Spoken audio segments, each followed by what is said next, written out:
Bienvenue sur Jazz Contrebasse, la chaîne de conseils et cours en ligne pour apprendre la contrebasse jazz. Si vous n'êtes pas encore abonné et que vous aimez mes contenus, cliquez sur le lien en bas à droite de l'écran et activez les notifications pour être tenu informé à chaque parution d'une nouvelle vidéo. Une gamme un jour. Aujourd'hui, mi bémol majeur. Ça y est, c'est fini pour les gammes majeures avec une octave. C'est la dernière qu'on va voir, mi bémol. On avait commencé, souvenez-vous, par fa majeur en haut du manche. On était descendu progressivement, les gammes qui commençaient en demi-position, celles qui commençaient en première position. Avec ces deux positions-là, on a le départ de toutes les gammes majeures.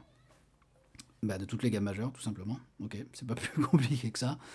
Donc, mi bémol majeur, une octave, deux doigtés, le premier de manière verticale, même si on va de suite commencer à descendre dans le manche, on démanche sur la corde de sol, le deuxième on démanche sur la corde de ré, ensuite on termine sur la corde de sol, comme pour les deux gammes précédentes, ré bémol et ré majeur, d'accord. On va pas se retrouver dans les positions un peu délicates, de pouces sur le côté, de pouces pour aller jouer dans la position aiguë.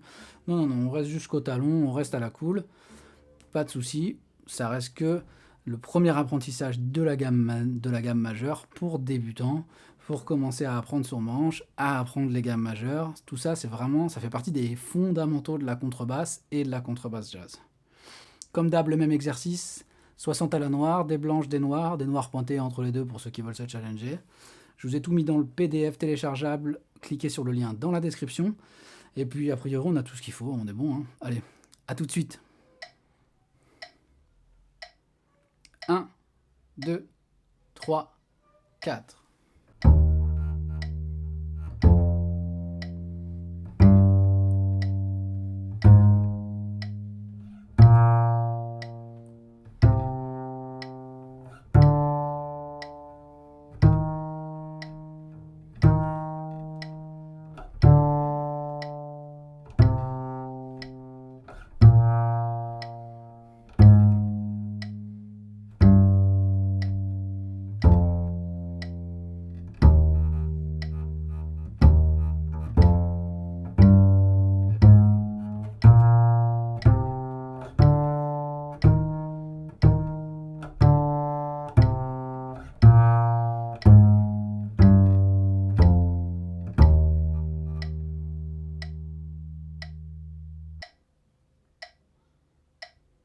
Un, 2, 3, 4.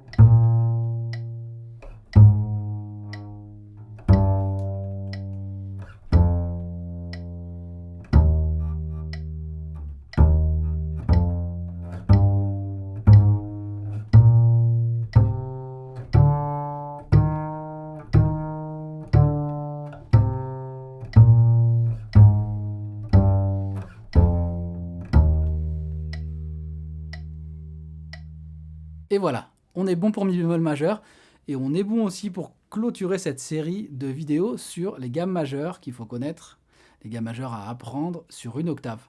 On a vu les 12 là, c'est bon, c'est plié, ok. On va pouvoir passer à autre chose maintenant. Je vous rappelle juste les fondamentaux, le principal, le plus important, c'est le premier doigté.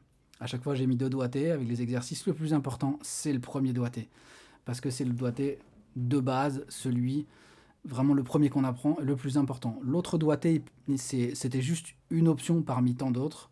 Vous verrez que quand vous apprendrez les gammes et quand vous allez avancer dans l'apprentissage de la contrebasse, qu'il y en a plein d'autres dédoigtés.